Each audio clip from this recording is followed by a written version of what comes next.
उम्मीद करती हूँ कि आप खैरियत से होंगे। मैं आपकी होस्ट सनिया आसलम और मैं आपकी होस्ट अलीज़े बशीर आपको खुशामदीद कहती हूँ आपके अपने शो किंगडम किड्स में। तो आए प्यारे बच्चों, आपके अपने शो किंगडम किड्स का आगाज करेंगे और हमेशा की तरह सबसे पहले खुदावंद के नाम को जलाल देंगे और मिस अलीज़े के साथ मिलकर हम दुआ करेंगे। तो आए प्यारे बच्चों, अपनी आंखों को बंद करेंगे और दुआ करेंगे।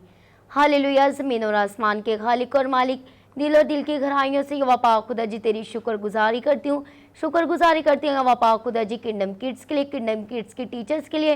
तेरी बरकत को चाहती हूँ यहोवा पाक खुदा जी तमाम देखने वाले टीवी स्क्रीन पे खुदावंदा बच्चों के लिए तेरी बरकत को चाहती हूँ, उनको अपने जलाल के लिए कसरत से इस्तेमाल करना और तेरा जलाल उनकी ज़िंदगियों में से नजर आए। नजात बख्श यीशु के नाम से आमीन। तो जी प्यारे बच्चों, कि जैसे हमेशा हम दुआ के बाद मिस सनिया से कहानी सुनते हैं, तो जी मिस सनिया आज आप कौन सी स्टोरी तमाम देखने वाले बच्चों को सुनाएंगी? जी प्यारे बच्चों, तो नई कहानी की जानब जाने से पहले प्यारे बच्चों हम पिछली कहानी की जानब चलेंगे। जैसे कि आप जानते हैं कि हमने पिछले एपिसोड में आपसे कौन सी कहानी सीखी, आपको कौन सी कहानी सुनाई थी। तो प्यारे बच्चों, हमारी जो पिछली कहानी थी वो थी पहाड़ पर धुआं। तो उम्मीद करते हैं कहानी आपको याद होगी। उस कहानी के हमने 2 सवाल जो आपसे पूछे थे और आपने हमें उन सवालों के जवाब भेजे। जिन बच्चों ने सवालों के जवाब दिए हैं उनके लिए हम खुदावंद की शुक्रगुजारी करते हैं, और जिन बच्चों को उन सवालों के जवाब नहीं मालूम उनके लिए हम रिपीट करेंगे। आए सवालों की जानब चलते हैं। तो जी प्यारे बच्चों, कहानी का पहला सवाल था कि खुदा कौन से पहाड़ की चोटी पर उतरा? तो इसका जवाब है खुदा कोहे सीना के पहाड़ की चोटी पर उतरा। जी प्यारे बच्चों, तो कहानी का जो दूसरा सवाल था वो था कि मूसा बोलता तो खुदा कैसे जवाब देता? इसका जवाब है मूसा बोलता और खुदा गर्ज की सूरत में जवाब देता। तो उम्मीद करते हैं सवालों के जवाब आपको याद रहेंगे।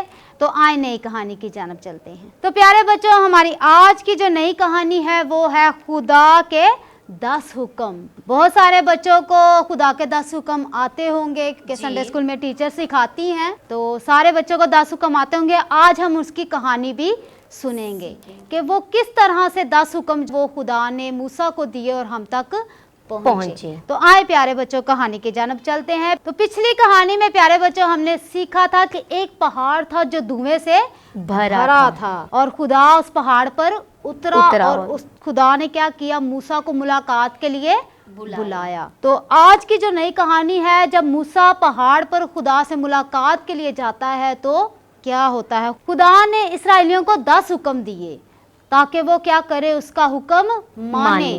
खुदा चाहता था कि लोग क्या करे, उससे मोहब्बत करे और उससे दूर ना जाएं। खुदा से दूर ना जाना, तो इसके लिए हमें क्या करना पड़ता है कि हमें खुदा के हुक्म मानना ज़रूरी है। जब हम खुदा के हुक्मों को मानते हैं तो हम खुदा के करीब यानी नज़दीक रहते हैं, उससे दूर नहीं होते। और खुदा भी यही चाहता था। इसके साथ उसने वादा किया कि तुम मेरे खास लोग हो और मैं तुम्हें क्या करूँगा, एक मुल्क दूंगा और तुम्हें तुम्हारे दुश्मनों से भी क्या करूंगा, महफूज रखूंगा। मिस खुदावंद कितना मेहरबान है। मेहरबान, बिल्कुल खुदा बहुत जैसे कि मिस देखें, जब उनको पिछली स्टोरी में पानी नहीं मिला तो वो खुदा पे गिला शिकवा कर रहे थे, पर खुदावंद ने फिर भी उनको कहा कि तुम मेरे हुक्म मानोगे तो मैं तुम्हें एक मुल्क दूंगा। बिल्कुल मिस, ये खुदावंद का हर बड़ा बार फजल है। जब से इस्राएली मिस्र को छोड़कर मूसा के साथ निकले हैं, वो बार बार खुदा की क्या कर रहे हैं, नाफरमानी कर रहे हैं, खुदा को आजमा रहे हैं। बात बात पर जब उन्हें कोई चीज़ नहीं मिलती तो वो गिला शिकवा करने लगते हैं, लेकिन फिर भी खुदावंद वो उनको नहीं छोड़ता। फिर भी खुदा उनको कहता है कि मैंने तुम लोगों से जो वादा किया है कि मैं तुम्हें एक मुल्क दूंगा और तुम्हारे दुश्मनों से भी क्या करूंगा, तुम्हें महफूज रखूंगा। और उनकी सारी चीज़ें, सारी ज़रूरतें जो है वो भी उनको देता जा रहा है। अब खुदा ने जो उनको हुक्म दिए हैं उन पर भी खुदा उनको यही कह रहा है कि ये हुक्म मानना क्या है, तुम्हारे लिए ज़रूरी है ताकि तुम मुझसे जुड़े रहो। खुदा ने ये कलाम किया, मैं खुदावन तुम्हारा खुदा हूँ, मैं तुम्हें मुल्क मिस्र से निकाल लाया जहाँ तुम क्या थे, गुलाम थे। खुदा ने जो पहला हुक्म इस्राएलियों को दिया वो ये था कि मेरे हुजूर तू किसी मबूद को ना मानना, तू कोई मूरत ना बनाना, ना किसी चीज की सूरत बनाना जो आसमान पर हो या आसमान के नीचे, जमीन पर या जमीन के नीचे पानी में हो। तू किसी मूरत को सजदा ना करना। ये खुदावंद अपने लोगों से, इसराइलियों से कह रहा है। ना सिर्फ इसराइलियों से, हमसे भी यही कह रहा है कि हमें क्या करना है, उसका हुक्म मानना है। क्योंकि मैं खुदावंद तेरा खुदा हूँ, मैं नहीं चाहता कि तुम किसी और मबूद की इबादत करो। जो मुझसे अदावत रखते हैं उन्हें मैं कई पुश्तों तक सजा दूंगा। देखे प्यारे बच्चों, अगर खुदावंद हमसे मोहब्बत करता है तो खुदावंद जब हम कुछ गलत करते हैं तो हमें सजा भी मिलता है।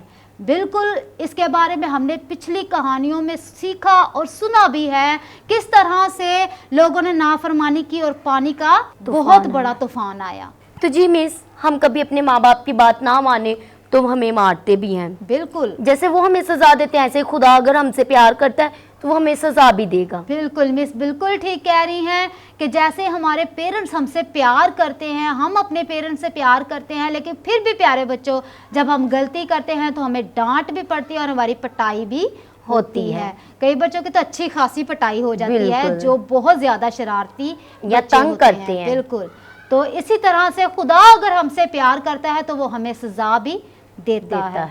लेकिन जो मुझसे मोहब्बत रखते हैं और मेरे हुक्मों पर अमल करते हैं उनसे मैं मोहब्बत रखता हूँ। देखिए प्यारे बच्चों, खुदा हर एक को सजा नहीं देता। जो खुदा के हुक्मों को मानते हैं, खुदा की इबादत करते हैं, खुदा से दुआ करते हैं, उससे बातचीत करते हैं और उसके हुक्मों पर अमल करते हैं, उनके लिए खुदा सजा नहीं देता। उनको क्या करता है, मोहब्बत करता है। उनसे मोहब्बत करता है, उनसे प्यार करता है, उनकी हर ज़रूरत जो दुआ में हम मांगते हैं हर चीज़ उनको मुहैया करता है। तो हमें ऐसा करना है कि हमें खुदा के करीब रहना है, उससे मोहब्बत करनी है। और खुदा का दूसरा हुक्म है, तू मेरा नाम बेफायदा ना लेना। अब खुदा ऐसा क्यों कह रहा है कि तू मेरा नाम बेफायदा ना लेना? क्या खुदा नहीं चाहता कि हम सारा दिन उसका नाम लेते रहें? नहीं मिस।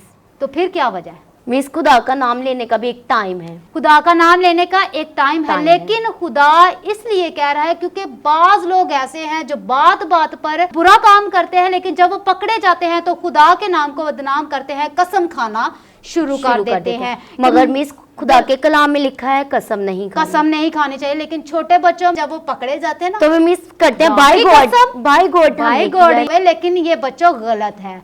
हमें बात बात पर खुदा का नाम नहीं लेना है। जब हम गलती कर रहे हैं तो हमें पता है कि हम गलती पर हैं तो हमें सॉरी बोल, जो हमने गलती की है उसको हमें मानना चाहिए, ताकि अगला जो इंसान है उसे पता चले कि हम कितना खुदा के साथ जुड़े हुए हैं। गुनाह करके हम उस पर मट्टी नहीं डाल रहे या उससे दूर नहीं भाग रहे कि ना ये काम मैंने तो किया नहीं।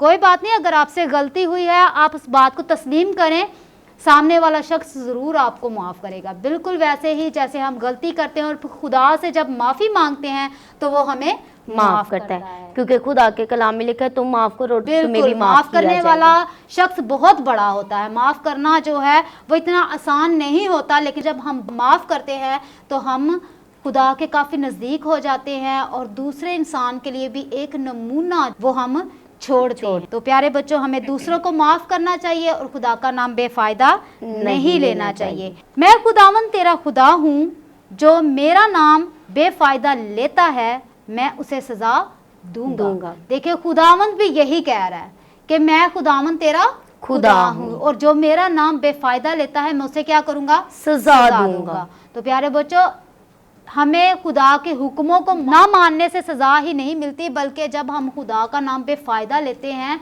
तब भी खुदा हमें सजा देता है। तो इन सब बातों को आपने याद रखना है। 10 हुक्म बहुत सारे बच्चों को आते होंगे, ये बहुत अच्छी बात है, लेकिन हमें उनका मतलब भी समझना जरूरी है। 10 हुक्मों में हमें हर चीज़ के बारे में बताया गया है कि हमें क्या करना है क्या नहीं करना है। बहुत सारी गलतियां हम चाहते ना चाहते भी कर जाते हैं। दुनियादारी में रहते हुए हम दूसरे बच्चों को देखकर अक्सर उस चीज़ को कॉपी कर लेते हैं, लेकिन प्यारे बच्चों, अगर हम खुदा के कलाम को पढ़ते हैं तो हमें ये जानने की ज़रूरत है कि हम जो कर रहे हैं वो सही है या गलत। तो ये था प्यारे बच्चों खुदा का दूसरा हुक्म। खुदा का जो तीसरा हुक्म है वो है कि तू सब्बत का दिन पाक मानना, 6 दिन है जिनमें तू अपना सारा काम काज करना, 7वें दिन आराम का दिन है।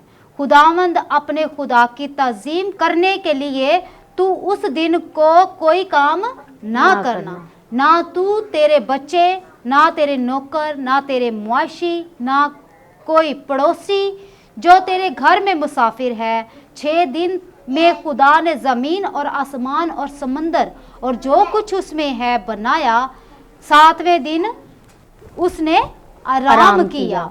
बिल्कुल, हमने पहली कहानी में बच्चों ये सीखा था कि 6 दिन में खुदा ने क्या किया, जमीन और आसमान को बनाया। आसमान पर, जमीन पर जितना कुछ हम इतना खूबसूरत देखते हैं, खुदा ने कितने दिनों में बनाया? 6 दिनों में। 7वें दिन खुदा ने क्या किया? आराम किया। और खुदा का जो तीसरा हुक्म है उसमें भी खुदा हमें यही तालीम देता है कि तू क्या करना, इसको सब्बत के दिन को पाक मानना और 6 दिन तक तू क्या करना, सारा काम काज करना। और खुदा ना सिर्फ हमें बल्कि कह रहा है कि तेरे बच्चे, तेरे मुआशी, तेरे नौकर या तेरे घर में कोई मेहमान या पड़ोसी या मुसाफिर कोई आया है, वो भी इस दिन को काम ना करे बल्कि क्या करे, खुदावंद के नाम को इज्जत और जलाल देना है। तो प्यारे बच्चों, हमें खुदा सिखाना चाहता है कि 6 दिन हम यानी सैटरडे तक हम सारे काम कर सकते हैं, लेकिन संडे का दिन किसका है? खुदा का है। और संडे के दिन हमें क्या करना चाहिए? खुदा के घर की तरफ आना चाहिए। बाज बच्चे हैं वो छुट्टी वाले दिन सोए रहते हैं और पेरेंट्स भी क्या करते हैं, अपने बच्चों को उठाते नहीं हैं। जी, हमारे बच्चे 6 दिन सुबह जल्दी उठते रहे हैं, स्कूल जाते रहे हैं, आज संडे है, ये आराम कर रहे हैं तो इनको सोने दें। मगर मिस ये गलत है, ये बिल्कुल गलत है। तो हमें क्या करना है प्यारे बच्चों, हमें संडे के दिन भी टाइम से उठना है, खुदा के घर के लिए तैयार होकर खुदा के घर में आना है, क्योंकि जब हम खुदावंद के घर में आते हैं तो खुदावंद से हम मुलाकात करते हैं। तो 6 दिन हम देखे अपना काम काज करते हैं और 7वें दिन हम अगर खुदा के घर में नहीं आ सकते तो ये कितनी बुरी बात है। तो हमें जरूर खुदावंद के घर में आना है। सैटरडे को संडे स्कूल होता है, टीचर्स भी बच्चों को यही सिखाती है। बिल्कुल, हम भी यही सिखाते हैं कि संडे को सुबह आपने चर्च आना है। तो प्यारे बच्चों, अपनी टीचर्स की इज्जत करें, उनकी बात को माने, खुदा के हुक्म को माने कि आपने सब्बत का दिन क्या करना है, पाक मानना। तो ये था प्यारे बच्चों खुदा का तीसरा हुक्म। खुदा का चौथा हुक्म क्या है? खुदा का चौथा हुक्म है तू अपने माँ बाप की इज्जत करना। खुदा का चौथा हुक्म क्या है? अपने माँ बाप की इज्जत करना। कि तेरी उम्र उस मुल्क में जो मैं तुझे देता हूँ दराज हो। देखिए, खुदा का ये सबसे प्यारा और खूबसूरत हुक्म है कि तू अपने माँ बाप की क्या कर, इज्जत कर। तो प्यारे बच्चों, हमें क्या करना है, अपने माँ बाप की इज्जत करनी है। ना सिर्फ वो माँ बाप जिन्होंने हमें पैदा किया है, टीचर्स भी हमारे लिए माँ बाप की ही जगह पर होते हैं, हमारी बेस बनाते हैं, हमारी तरबियत करते हैं। हम बिल्कुल छोटे से 3 साल के बच्चे को हम स्कूल भेज देते हैं ना। 3 साल का बच्चा जो है वो जब स्कूल जाने लग जाता है तो एक टीचर ही उसकी बेस बनाता है, उसको उठना बैठना सिखाते हैं, हमें पढ़ना लिखना सिखाते हैं, हर तरह की तरबियत जो है वो हमें स्कूल में मिलती है। तो प्यारे बच्चों, जो टीचर्स हैं वो भी हमारे लिए पेरेंट्स की ही जगह पर हैं। हमें उनकी भी उतनी ही इज्जत करनी है जितनी हम अपने घर में वाले माँ बाप हैं उनकी हम इज्जत करते हैं। और बाज बच्चे तो ऐसे हैं जैसे जैसे कदो कामत में बढ़ते जाते हैं ना, अपने माँ बाप की रिस्पेक्ट भूल जाते हैं। छोटे होते हैं वो माँ बाप के पीछे पीछे रहते हैं, हर जगह पर माँ के साथ बाप के साथ जाना, ठीक है। तो हर जगह पर उनके साथ साथ हर काम के लिए उन्होंने मना किया तो मना हो जाना, बैठाया तो बैठ जाना। लेकिन जैसे जैसे वो बड़े होते हैं अपनी मनमर्जी करना शुरू कर देते हैं। बिल्कुल ऐसे ही है। और माँ बाप को इज्जत नहीं देते। कई जगह पर आजकल के बच्चे जो है वो मोबाइल बहुत ज्यादा यूज करते हैं। मोबाइल के लिए वो झगड़ा करने लग जाते हैं, बहन भाइयों के साथ लड़ाई करते हैं और मोबाइल की जान नहीं छोड़ते। लेकिन जब हमारे पेरेंट्स अक्सर उनके माँ बाप भी उनको आवाज दें तो वो इतने मोबाइल में बिजी होते हैं कि वो नहीं सुनते। यही चीज मैं कहने वाली थी कि मोबाइल में हम इतने गुम हो जाते हैं कि अपनी पेरेंट्स की बात को भी हम नहीं सुनते, इग्नोर कर देते हैं। तो ये गलत है प्यारे बच्चे। मोबाइल जो है वो ठीक है, हमारी जरूरत के लिए है। बच्चे आजकल कार्टून वगैरह ये वो चीजें देखते हैं। बाज बच्चे मोबाइल पर स्टडी भी करते हैं, लेकिन पहले जो हमारा फर्ज है वो अपने माँ बाप की बात को मानना है। क्योंकि खुदा का हुक्म जो है वो यही है कि तू अपने माँ बाप की क्या कर, इज्जत कर। और हमें खुदा के हुक्म को मानना है। तो खुदा के इस हुक्म को भी मानते रहे बच्चों, अपने माँ बाप की इज्जत करें ताकि आपके माँ बाप आपसे प्यार करें, बिल्कुल वैसे ही जैसे खुदावंद हमारा खुदा हमसे प्यार करता है। जब हम अपने माँ बाप की रिस्पेक्ट करेंगे, उनकी बात मानेंगे, तभी हमारे पेरेंट्स हमसे प्यार करेंगे। हमारी हर ज़रूरत के लिए, हमारी हर चीज़ के लिए वो स्टैंड लेते हैं। वो हमें हर अच्छी बुरी बात पर रोकते टोकते और हमारी अच्छी तरबियत करते हैं। बिल्कुल। तो जब हमारी अच्छी तरबियत होती है तो फिर हमारे माँ बाप का भी नाम आता है, लोग अप्रिशिएट करते हैं कि appreciate देखिए करते हैं इनका बेटा कि या फलां इनकी का बेटी बच्चा, है। बिल्कुल ऐसे ही लोग पेरेंट्स के लिए बोलते हैं कि देखो ये बच्चा कितना अच्छा है, फलान का बच्चा। तो ये बहुत अच्छा इस हुक्म अक्सर तो है। ये भी कहते हैं कि कितनी अच्छी तरबियत की है बिल्कुल, इन्होंने अपने पेरेंट्स बच्चों ने अपने बच्चों की।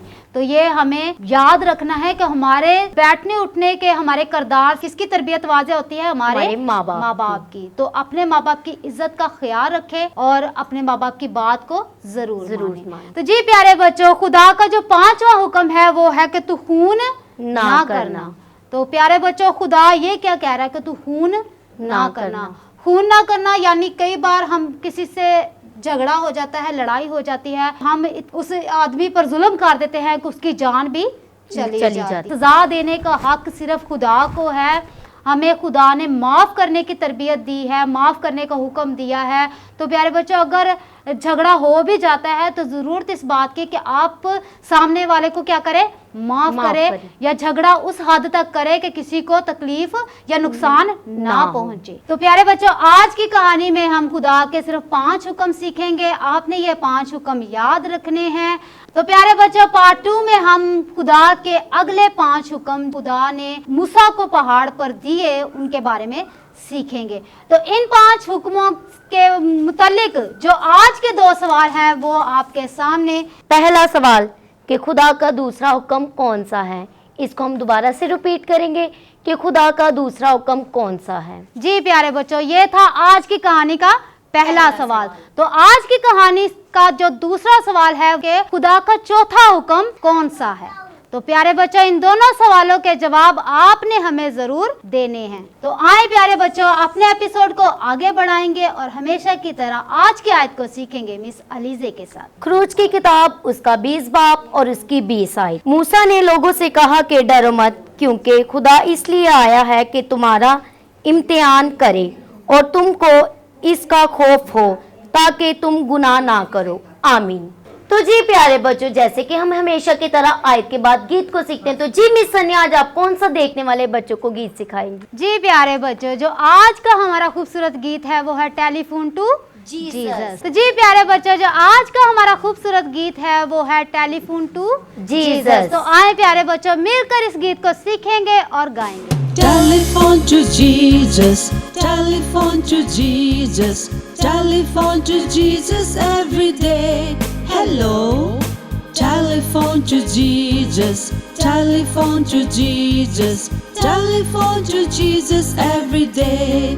Hello, I want to talk to Jesus, I want to talk to Jesus, I want to talk to Jesus every day. Hello, I want to talk to Jesus, I want to talk to Jesus, I want to talk to Jesus every day. Hello, Jesus say I love you, Jesus say I love you, Jesus say I love you every day. Hello, Jesus say I love you, Jesus say I love you, Jesus say I love you every day. Hello, telephone to Jesus, telephone to Jesus, telephone to Jesus every day. Hello, telephone to Jesus, telephone to Jesus, telephone to Jesus every day. Hello, I want to talk to Jesus, I want to talk to Jesus, I want to talk to Jesus every day. Hello, I want to talk to Jesus, I want to talk to Jesus, I want to talk to Jesus every day. Hello, Jesus say I love you, Jesus say I love you, Jesus say I love you every day. Hello, Jesus say I love you. Jesus say I love you. Jesus say I love you every day. Hello. जी प्यारे बच्चों, ये था हमारा आज का खूबसूरत गीत। उम्मीद करते हैं गीत आपको पसंद आया होगा। तो जी व्यूअर्स, इसी के साथ साथ एक छोटा सा आप सबके लिए मैसेज है कि आप अपने खूबसूरत हदियाजात खुदा के घर में ला सकते हैं। खुदावंद के कलाम में लिखा है कि दिया करो तो तुम्हें भी दिया जाएगा। तो आप अपने खूबसूरत हदियाजात, ज़रूरी नहीं कि वह रकम बहुत बड़ी हो, जो भी खुदावंद आपको तौफीक दे आप खुदावंद के घर में दे सकते हैं। टीवी स्क्रीन के नीचे जो नंबर आ रहा है, आप उस पर जैज़ कैश या इजी पैसा के जरिए भी अपने हदियाजात हम तक पहुंचा सकते हैं। उम्मीद करती हूँ कि आज के प्रोग्राम के वसीला से आपको बरकत मिली होगी। आज के प्रोग्राम से मैं दें इजाजत। हम मिलते हैं आपको नेक्स्ट एपिसोड में। तब तक के लिए अपना ख्याल रखिए। God bless glorious television. God bless Pakistan. Bye.